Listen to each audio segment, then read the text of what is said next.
Comment améliorer votre santé? C'est ce qu'on va regarder aujourd'hui. Let's go!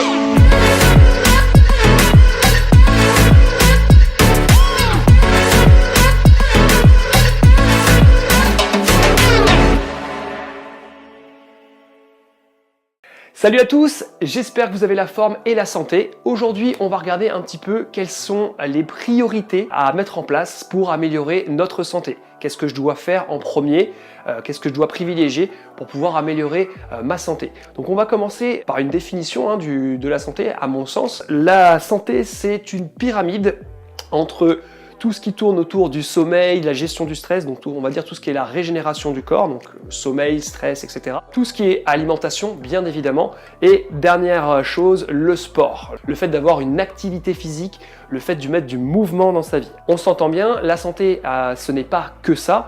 Il y a également la santé, je dirais, spirituelle. Le fait d'avoir un besoin de connexion avec la planète ou avec Dieu, pour ceux qui sont croyants, etc. Peu importe, mais c'est vrai que la santé, ça englobe également ça. Et il y a également la santé, on pourrait dire, sociale, c'est-à-dire le fait d'avoir une vie sociale riche, d'avoir quelqu'un dans sa vie, etc. etc. Donc là, voilà, la santé, c'est quand même beaucoup plus global que juste ce triangle-là. Mais nous, en tout cas, sur cette chaîne, on va se concentrer sur ce triangle. Donc, activité physique, alimentation et sommeil, gestion du stress. Alors, on va commencer par la première pointe de la pyramide, à savoir le sommeil. Le sommeil, à mon sens, c'est ce qu'il y a de plus important à régler si vous êtes un petit peu déréglé par rapport à ça. C'est une des premières choses sur lesquelles il va falloir s'attarder. Pourquoi? Tout simplement parce que c'est capital. Lorsque l'on dort, on se régénère, on répare nos tissus. C'est également très important pour notre cycle circadien, je vais y arriver. Et il faut savoir que ça joue également sur notre apprentissage, sur la mémoire, puisqu'on verrouille un petit peu notre mémoire lors du sommeil. Et pour terminer, pour ne citer que ça joue également sur nos émotions. Si vous manquez de sommeil, sachez que vous êtes dans un état émotionnel anormal et que vous risquez plus facilement de faire des crises de colère, de faire des dépressions, d'avoir des réactions anormales. Donc on va se focus un petit peu sur le sommeil dans un premier temps. Pour vous citer juste un seul exemple, il faut savoir que votre hormone de croissance est sécrétée de 70 à 80% durant les premières heures de sommeil. Donc si vous êtes quelqu'un qui doit normalement se coucher vers les 22h ou 22h30, c'est votre rythme naturel, et que vous vous couchez à minuit ou à 1h du matin, comme c'est souvent le cas pour les personnes, et vous divisez par 2 voire par 3 la sécrétion de cette hormone et donc du coup la capacité de régénération de vos organes, notamment la régénération cellulaire de vos organes, puisque cette hormone, c'est un de ses rôles majeurs. Alors pourquoi le sommeil est-il souvent perturbé? J'ai envie de dire, c'est plusieurs facteurs. La moyenne du sommeil idéal, je dis bien que c'est une moyenne, attention, on est tous différents, c'est 7h15 pour un adulte. Donc plus on est jeune, plus on doit dormir. Et quand on arrive à l'âge adulte, donc c'est pour ça que les bébés dorment énormément par exemple, quand on arrive à l'âge adulte, on doit dormir dans l'idéal entre 7h et 7h30, grosso modo. Donc vous vous dites bien que si vous dormez, on va dire 6 heures, moins de 6 heures par nuit, pour certains, ça a été le cas de pas mal de mes clients cette année, vous vous doutez bien que vous êtes en carence de sommeil et vous vous doutez bien que rattraper le week-end, ça ne suffit pas. Essayez de vous rapprocher de cette valeur-là, même si j'entends bien, on est tous différents par rapport au sommeil. Pour savoir à peu près quel est votre rythme naturel de sommeil, je vous donne une petite astuce tout de suite. Quand vous partez en vacances, par exemple, vous partez en vacances 3 semaines, regardez combien de temps vous dormez la deuxième semaine. La première semaine, généralement, on est vraiment fatigué, on récupère un petit peu de sa vie de travail, etc. Donc on dort beaucoup. Et la deuxième semaine, généralement, on dort un certain nombre d'heures. Et c'est un petit peu ici qu'il faut regarder combien d'heures vous dormez. Est-ce que vous dormez 8 heures? Est-ce que vous dormez 7h30? Est-ce que vous dormez 6 heures là aussi? Est-ce que vous dormez 9 heures? Je sais pas. Et là, ça peut être une bonne référence pour vous pour savoir quel est votre rythme naturel de sommeil. Notre sommeil est également perturbé par notre alimentation, surtout si vous avez un dernier repas, le repas du soir, assez chargé, assez riche. Vous risquez peut-être d'être perturbé un petit peu dans votre sommeil par rapport à ça.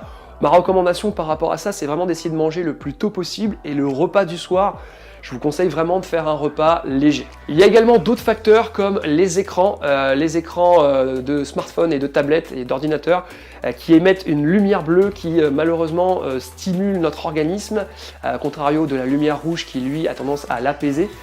Mais je ferai une vidéo spéciale sur le sommeil la semaine prochaine. La deuxième chose sur laquelle vous devez faire attention pour votre santé, j'en ai parlé tout à l'heure, c'est l'alimentation. C'est la deuxième pointe de la pyramide. Oui, je vais être très concis de ce côté-là. On est ce qu'on mange, nous sommes ce que nous mangeons. Si nous mangeons des aliments de piètre qualité, nous aurons une santé de piètre qualité. C'est aussi simple que ça, c'est aussi logique que ça. Il faut arrêter de partir dans 15 milliards d'explications, etc. Vous mettez dans votre voiture de l'essence de piètre qualité avec une huile de piètre qualité, votre voiture va vous lâcher au bout d'un an. Votre corps, c'est un peu la même chose. Les aliments que vous ingérez, l'eau que vous buvez, si elles sont de piètre qualité, ça aura des répercussions sur votre santé tôt ou tard, ça c'est sûr et certain. Pour approfondir un petit peu les choses, il faut savoir qu'aujourd'hui, malheureusement, on a d'une part une alimentation, pour la plupart, beaucoup trop riche au regard de notre dépense énergétique, c'est-à-dire que avant, il y a de ça quelques siècles en arrière, on se dépensait beaucoup plus et on avait une alimentation beaucoup moins transformée et beaucoup moins riche qu'aujourd'hui. Aujourd'hui, on se dépense beaucoup moins et on a une alimentation qui explose les compteurs en termes de calories, de une. De deux, la qualité nutritive de nos aliments a chuté, il faut en être conscient, c'est pas pessimiste de dire ça, c'est réaliste. Tous les aliments d'aujourd'hui sont moins riches nutritivement que les aliments qu'on avait autrefois. On a donc ce qu'on appelle aujourd'hui le problème des calories vides, c'est-à-dire qu'on mange des aliments très riches en termes de calories, mais qui nous apportent rien d'un point de vue des micronutriments, vitamines, minéraux, etc., qui sont vides par rapport à ça. Donc c'est tous ces éléments-là qui nous protègent, qui nous apportent des choses capitales pour notre corps, qu'on n'a pas au travers de cette nutrition. Troisième partie de la pyramide, c'est donc l'activité physique, le fait de mettre du mouvement dans votre vie, de bouger un petit peu, bouger un petit peu. C'est important, c'est capital. Vous devez comprendre que notre corps est fait pour bouger. Nous sommes un peuple nomade à la base et nous sommes faits pour bouger tous les jours. J'ai pas besoin de vous le dire, aujourd'hui on est beaucoup en voiture, on est beaucoup sur son siège, on se déplace en transport en commun, sur des escalators, etc., etc. Bref, on bouge beaucoup moins qu'avant. Et ça, c'est un gros problème. Alors, j'en parle en troisième position, c'est pas qu'il est moins important, c'est capital de bouger, mais il faut quand même prendre les choses avec pincette, c'est-à-dire que si aujourd'hui, vous êtes dans un état de fatigue avancé, vous ne dormez pas suffisamment, vous vous alimentez mal, et que vous dites, bon, je vais me mettre au sport pour aller mieux, non. Comme je vous l'ai dit, on va peut-être commencer par le sommeil, par l'alimentation, et une fois que ça va, remettez de l'activité physique dans votre vie, bien sûr. Pourquoi ? Tout simplement parce que si votre corps est déjà épuisé et déjà fatigué, le fait de mettre de l'activité physique ou du sport ne va pas forcément arranger les choses dans un premier temps si vous êtes dans cet état-là. D'abord améliorer les deux autres axes avant de passer sur l'activité physique. Ça, c'est quand même important à souligner. Sinon, en fait, vous risquez de rentrer dans un cercle vicieux, c'est-à-dire de faire du sport, d'être encore plus fatigué et de vous dire ça sert à rien, j'arrête le sport et puis laisse tomber. Et du coup, vous restez un peu dans votre mauvaise habitude. Vous vous auto-justifiez le fait de ne pas faire de sport parce que ça vous fatigue davantage. Donc essayez vraiment de comprendre cette logique. Alors, je ne vais pas vous refaire la grande liste de tous les bénéfices du sport, je pense qu'on vous bassine assez avec ça, mais quand même, je vais quand même citer certains points qui pour moi sont vraiment la raison de pourquoi on doit mettre du mouvement, pourquoi on doit bouger et faire du sport dans sa vie. Donc le premier, celui qui nous intéressait en l'occurrence ici pour la perte de poids, ça stimule le métabolisme, notamment si vous poussez ou soulevez des charges ou si vous faites du travail en résistance de manière générale. Vous stimulez vos muscles et vous stimulez donc votre métabolisme. Donc ça, c'est vraiment très important, mais je ferai une vidéo détaillée par rapport au métabolisme d'ici quelques temps. Deuxième chose intéressante, ça renforce le mental. Le fait de faire du sport, des sports un petit peu difficiles ou des séances un peu difficiles, ça renforce vraiment le mental. Donc ça, c'est aussi intéressant. Troisième chose, on a des bonnes hormones, les endomorphines qui se libèrent un petit peu pendant le sport ou après le sport surtout, qui nous donnent cette sensation d'euphorie, cette sensation de réussite, cette sensation de gaieté tout simplement.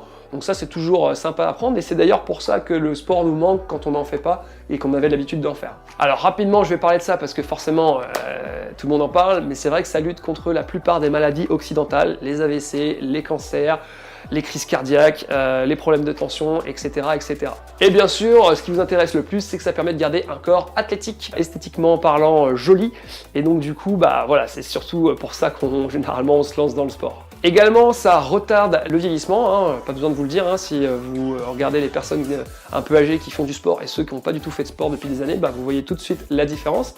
Et dernier point, je finirai sur ça, ça joue également sur votre sexualité, sur la libido. Donc voilà, c'est quand même important de le savoir, c'est important pour notre santé aussi. Donc il faut savoir que si les médecins se sont mis à prescrire du sport par ordonnance, c'est que c'est vraiment important.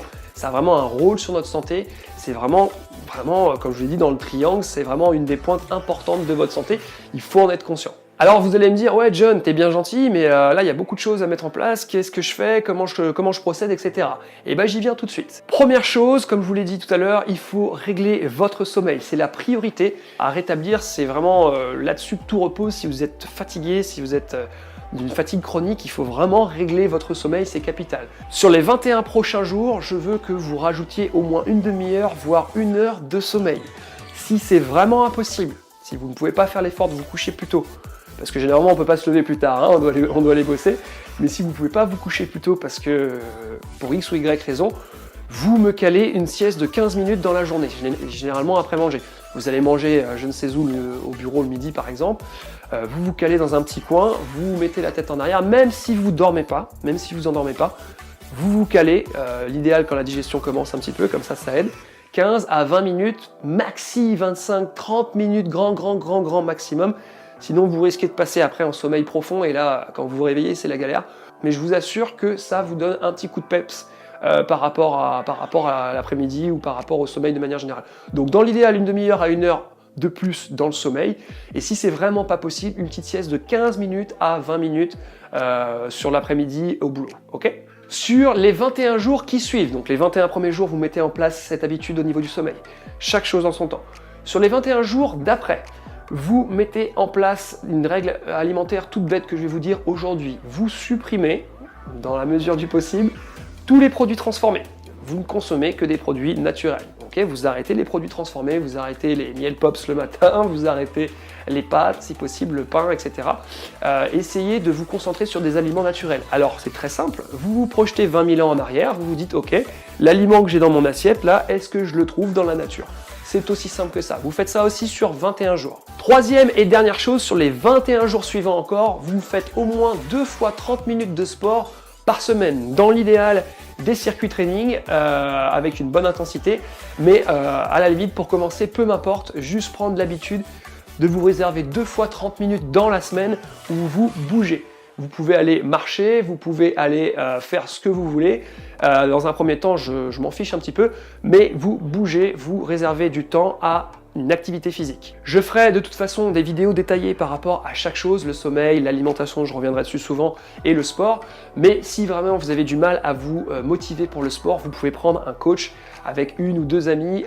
Aujourd'hui, c'est vraiment devenu accessible. Dans la plupart des grandes villes, vous avez des coachs sportifs qui se déplacent chez vous ou quand il fait beau, qui vous font des bootcamps à l'extérieur en groupe, etc. Ou même avec 2-3 amis, ça va vous coûter peut-être 10 ou 15 euros. C'est vraiment devenu accessible.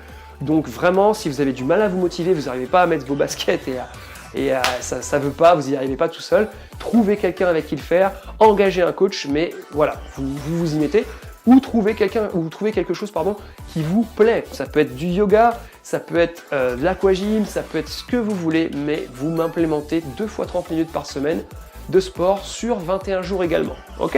Je compte sur vous. Hein. Au total, ça fait 3 fois 21 jours, 63 jours. De tête, je suis assez fort en calcul mental. Blague à part, ça fait donc 63 jours, ça fait donc 2 mois. Si vous suivez ça sur 2 mois, en restant vraiment focus à chaque fois sur une seule chose, ça sert à rien de vouloir griller les étapes, voyez les choses sur le long terme. Vous vous focussez sur chacune de ces choses pendant 21 et 21 jours, ça fait 63 jours, ça fait 2 mois.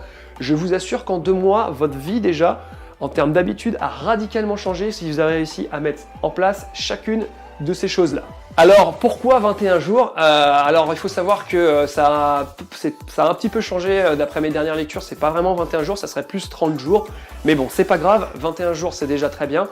C'est tout simplement pour transformer quelque chose en habitude chez nous. C'est-à-dire une chose que je ne faisais pas, quelque chose que je ne faisais pas. Si j'arrive à le faire pendant 21 jours, donc aujourd'hui, ça serait plus de l'ordre de 30 jours, d'après ce que j'ai compris. Mais grosso modo, vous avez compris, essayez de se le tenir au moins sur 3 semaines, 1 mois. Et bah ça devient une habitude. Ce qui fait que lorsque vous avez une habitude que vous ne faites pas, et bah ça vous manque. C'est-à-dire que c'était une habitude, vous avez l'habitude de faire ça et vous ne le faites pas, du coup ça vous manque, il faut que vous le fassiez. Donc je vous recommande vraiment d'essayer de mettre ça en place, de respecter, de serrer les dents pendant 21 jours. Vous dites 21 jours, je tiens le coup, et vous allez voir qu'après, si vous ne le faites pas, vous allez vous dire mince, j'ai pas fait mon habitude, là je me sens pas très bien, et du coup ça va créer chez vous un sentiment de gêne un petit peu, et vous allez essayer de compenser en reprenant le plus rapidement possible votre habitude. Donc c'est la science des habitudes qui a démontré ça. Donc voilà, c'est pas pile poil 21 jours, mais vous avez compris la logique. Et voilà, c'est tout pour aujourd'hui. Si cette vidéo t'a plu, tu me mets un gros pouce bleu, ça me fera plaisir. N'hésite pas à me dire en commentaire si tu as des choses à me dire par rapport à cette vidéo ou si tu as une vision différente de ce que j'ai échangé, ça me ferait vraiment plaisir d'y répondre. En attendant, tu peux t'abonner à la chaîne, activer la petite notification pour être sûr de recevoir les dernières vidéos. Et puis je te dis à la prochaine. Ciao!